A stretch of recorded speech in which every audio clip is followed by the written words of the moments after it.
imposed opposite considerations on the commander.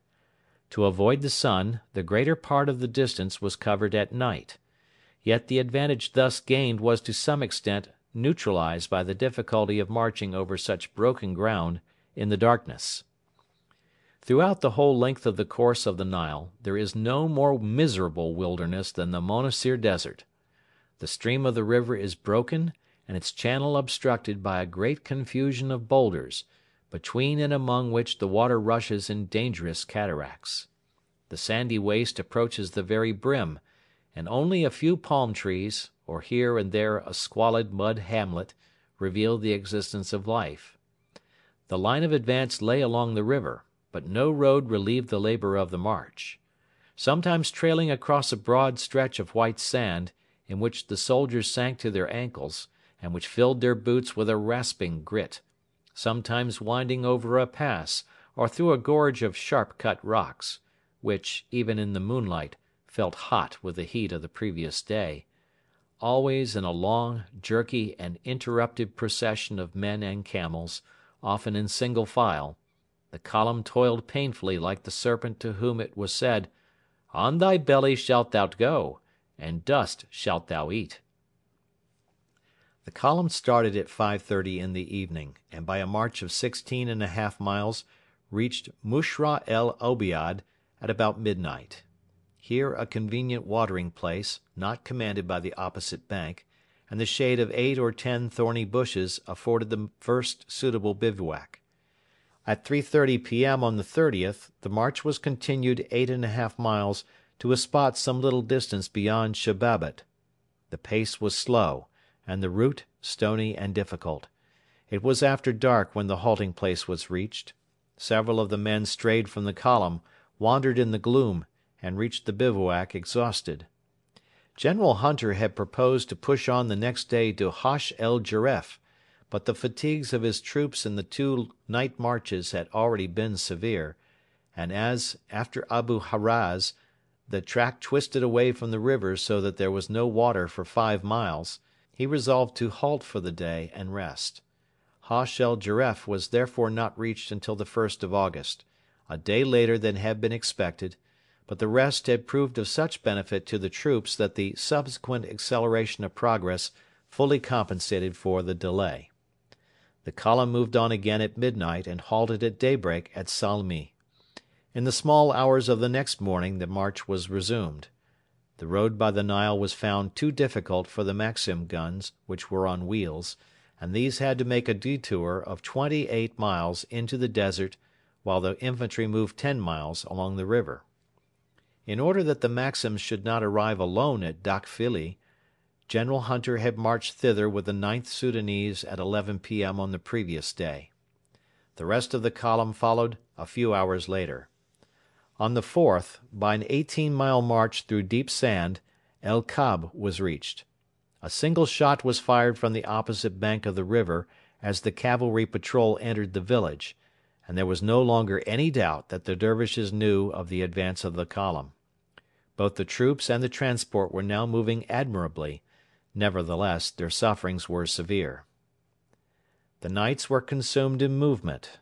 Without shade the soldiers could not sleep by day.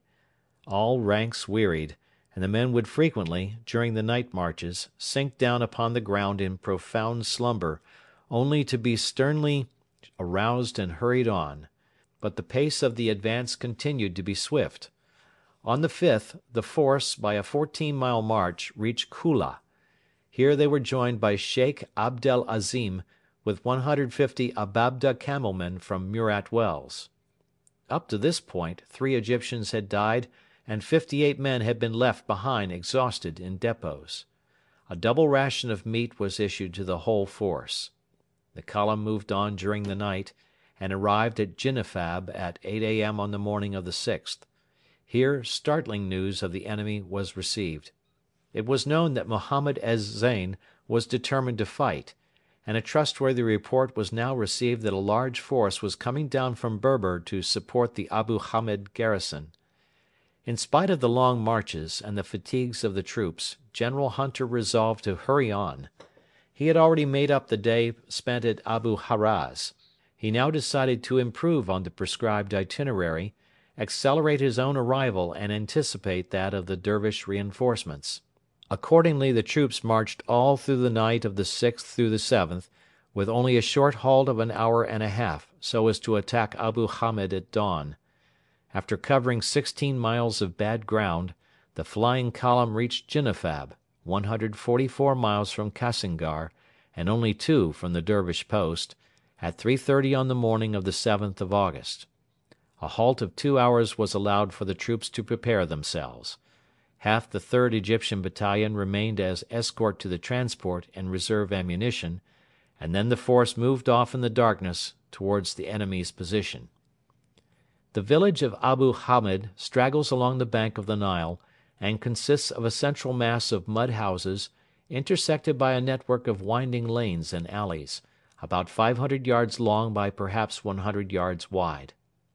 To the north and south are detached clusters of ruined huts, and to the south there rises a large, ragged pile of rocks. The ground slopes gradually up from the river, so that at a distance of 300 yards the village is surrounded on 3 sides by a low plateau. Upon this plateau stand 3 stone watchtowers, which were erected by General Gordon. The Dervish garrison were strongly posted in shelter trenches and loopholed houses along the eastern face of the village. The towers were held by their outposts.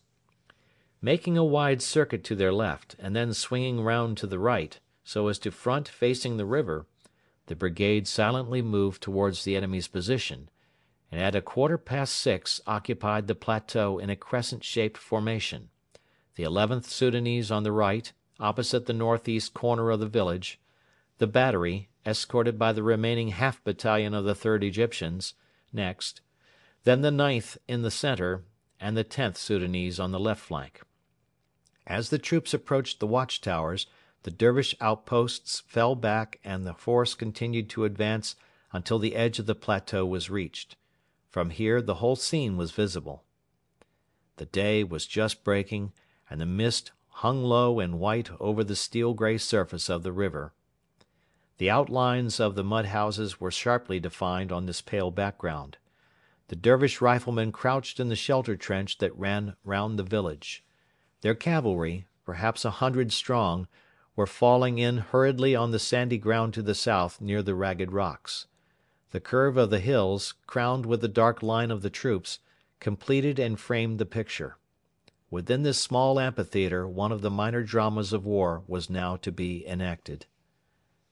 At 6:30 the battery came into action, and after a few shells had been fired at the loopholed houses in the left centre of the position, a general advance was ordered.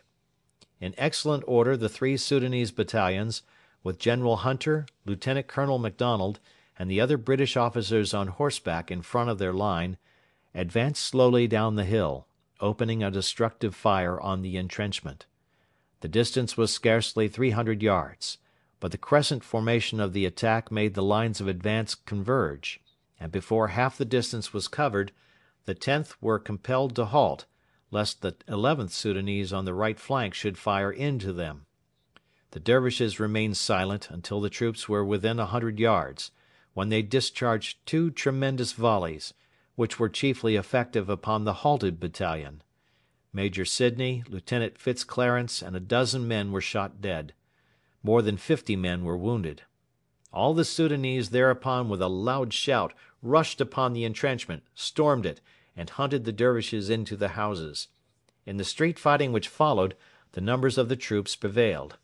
The advance scarcely paused until the river bank was reached, and by 7:30 Abu Hamed was in the possession of the Egyptian forces. The Dervish horsemen, who had remained spectators near the southern crag during the attack, fled towards Berber as soon as they saw the attack successful. Scarcely any of the infantry escaped. In this action, besides the 2 British officers, Major H. M. Sidney and Lieutenant E. Fitzclarence, 21 native soldiers were killed, 61 native soldiers were wounded. The news of the capture of Abu Hamed was carried swiftly by camel and wire to all whom it might concern.